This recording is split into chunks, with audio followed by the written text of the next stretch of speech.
Jadi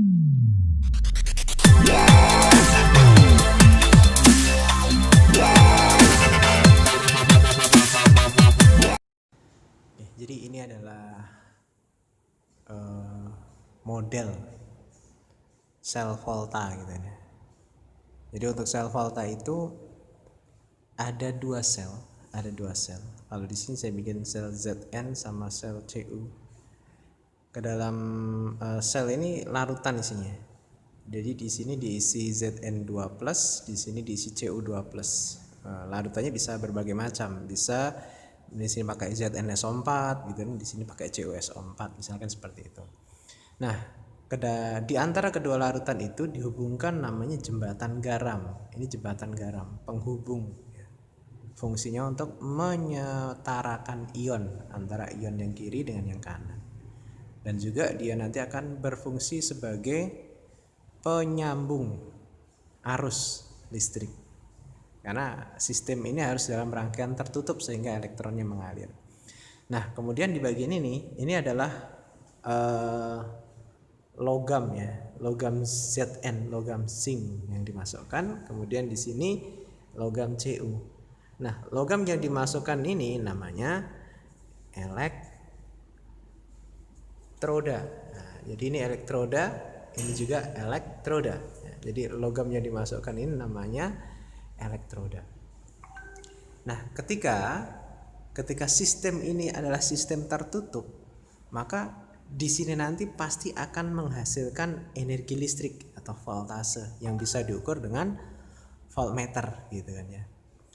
Nah, dari mana kita tahu dia bisa menghasilkan listrik? Dia bisa menghasilkan listrik karena larutannya berbeda. Ketika larutan berbeda, maka mereka nanti punya potensial reduksi yang berbeda-beda. Ketika dia punya potensial reduksi yang berbeda, ya, kalau di sini Zn itu negatif 0,78 volt ya, Cu itu positif 0,34 volt. Nah, ketika dia nanti memiliki perbedaan potensial reduksi, maka pasti dia akan punya beda potensial. Itulah energi listrik, gitu ya, beda potensialnya.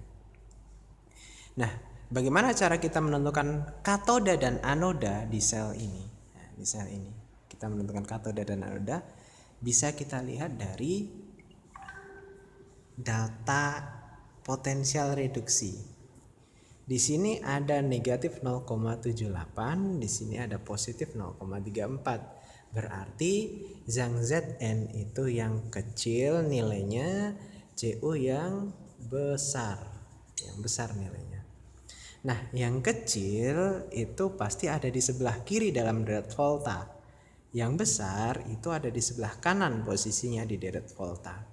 Ya, sehingga di sini nanti Cu bertindak sebagai katoda, ya kan? Berarti katoda di sini, ini katoda, nah, katoda sana.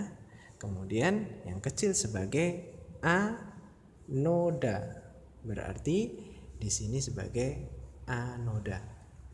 Nah, di sel volta itu berlaku kapan?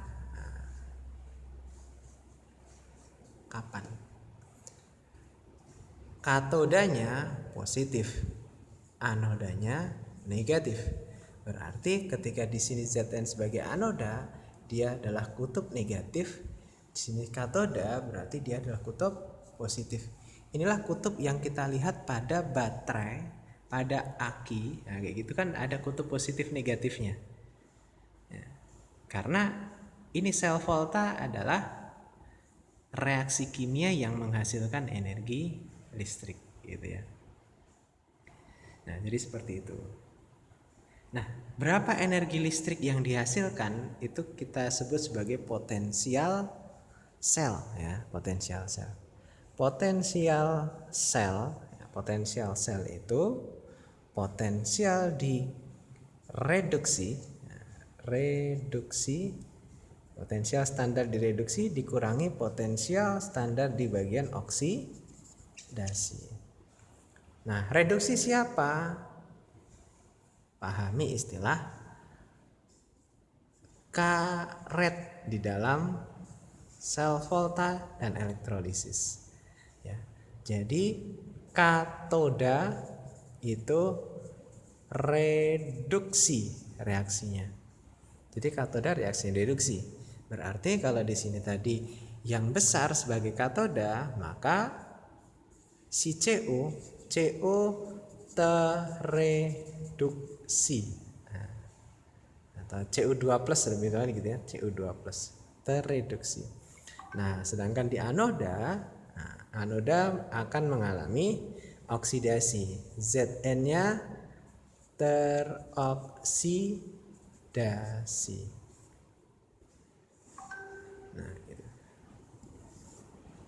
Ya, sehingga potensial selnya itu kita bisa hitung dari potensial di katoda dikurangi potensial di anoda, atau selalu akan berlaku potensial yang besar dikurangi potensial yang kecil. Jadi nanti angkanya pasti negatif ya. Dan itulah reaksi spontan disebutnya gitu. Nah, di sini positif 0,34 dikurangi negatif 0,78. Negatif jadi positif, maka di sini jadinya positif 1,2. 1,2 ya benar ya. Nah, 1,2 volt.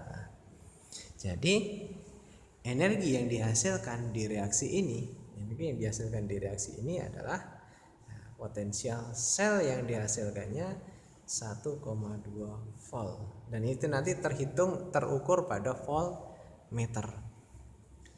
Nah, inilah sel volta ya, sel volta.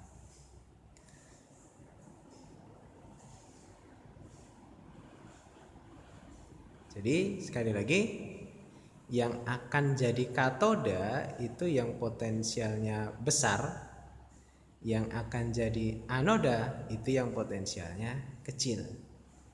Yang besar itu pasti posisinya di sebelah kanan di deret volta, yang kecil itu di sebelah kiri. Jadi misalkan kita tidak tahu data angka-angka itu, kita bisa gunakan deret volta untuk melihat mana katoda, mana anoda gitu.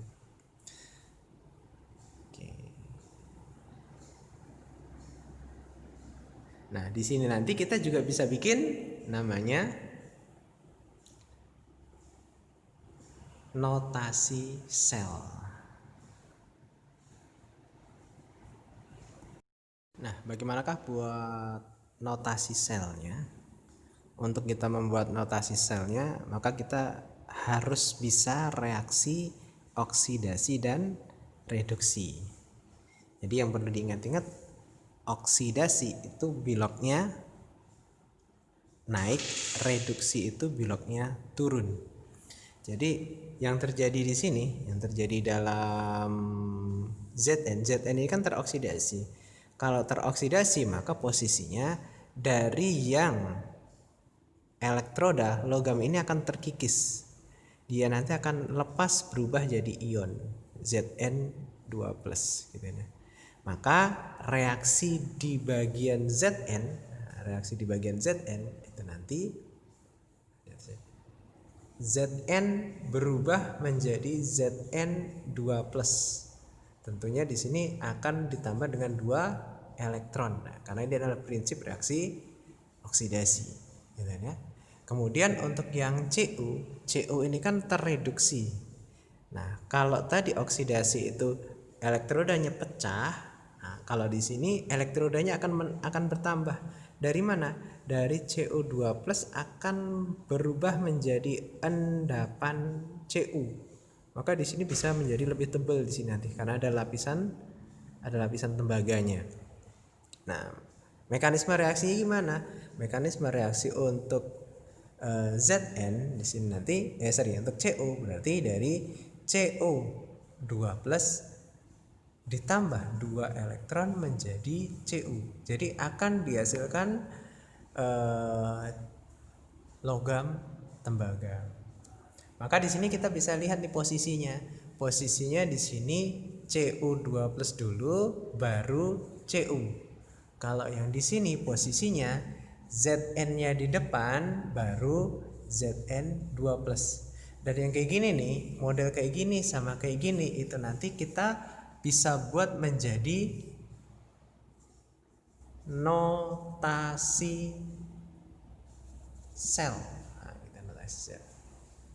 Prinsip penulisan notasi sel itu dari anoda dulu baru katoda. Antara anoda dan katoda ada 2 garis ya. Garisnya boleh miring, boleh lurus ke atas gitu ya. Nah, anoda siapa? Anoda tadi ada itu Zn plus menjadi Zn2+. Jadi nulisnya nanti gini. Zn berubah menjadi Zn2+. Ya, garis 2 Cu2+ berubah menjadi Cu. Jadi notasi sel itu menunjukkan perubahannya dari apa menjadi apa, ya kan? Karena Zn-nya teroksidasi berarti dari logam berubah menjadi larutan. Karena Cu-nya terreduksi maka dia dari larutan berubah menjadi Cu. Nah, jadi logam. Nah, inilah sel volta ya. Jadi notasi sel.